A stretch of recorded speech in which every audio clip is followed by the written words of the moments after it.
Hey guys, um,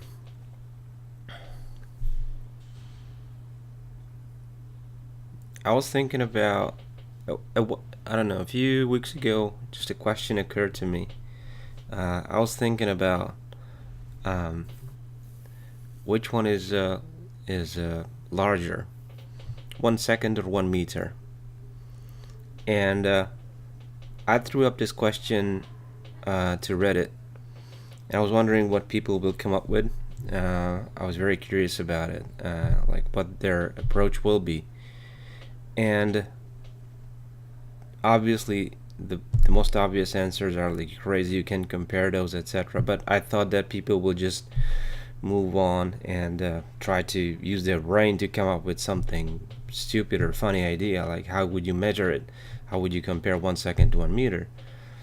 And to my surprise, the interesting thing was that most of the answers I got were people who knew physics, and they came up with a proper scientific answer, which is, if you ask me, I think it's still a theoretical answer.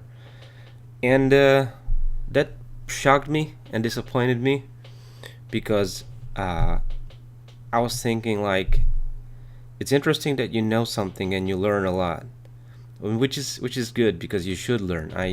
I'm not saying you should not, but at the same time, just by learning something, you're also risking that your mind will automatically use that information as an immediate answer to anything that relates to that, and you're not going to use your brain anymore.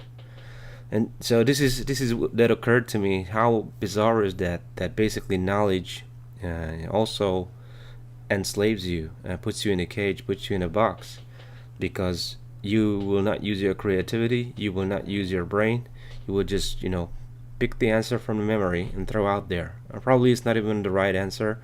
Probably you don't even think about the context. So yeah, that was not my original intent with this question. I was just curious about myself, like how would I try to approach this problem? Like which one is larger, 1 second or 1 meter?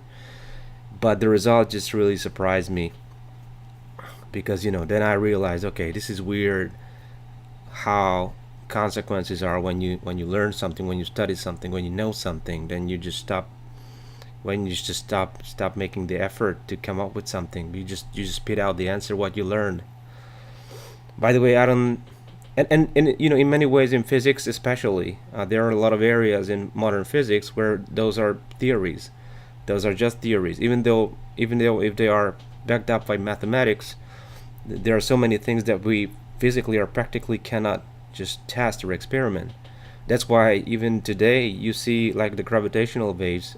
We see experiments proving the theories of Einstein 100 years ago, because even though those are pretty intelligent, smart theories or concepts, we simply don't have the tools and the energy and the money and time to prove them all. Those are difficult, high level, absolutely distanced theories, and it's not that easy to put them in practice, put them in real life, and experiment with them.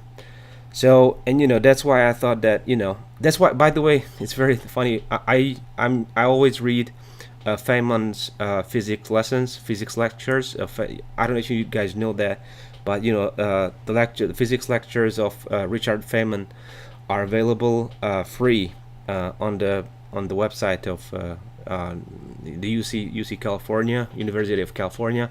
You just Google it, Richard Feynman physics lectures. That it will come up, and you can read them all for free, which is beautiful. And I always read those before I go to sleep because I just love them. It's just so fascinating. And what I love about Feynman is that and even though he was a pretty knowledgeable physicist, he always states his lectures with the caveat that, okay, this is what we know today, but probably this might not be true at all. Like, we probably will turn out that this is all BS, and tomorrow we're going to start all over. And I love this concept. I love the idea that even though he's top notch in world of physics, but he still says, guys, I still keep an open mind because we really don't know exactly what's going on, and you always have to keep an open mind. Otherwise, you're not a scientist or you're not a good scientist. So that was very interesting to me. Anyway, I just wanted to share you this with you guys, this thing that happened to me, and I was wondering what you guys say. Which one is larger, 1 second or 1 meter? So show me what you have. Just use your creativity and spit out your craziest ideas. How would you measure it? How would you compare it? And put it in the comments. Yeah, that's it, guys. Thank you for watching.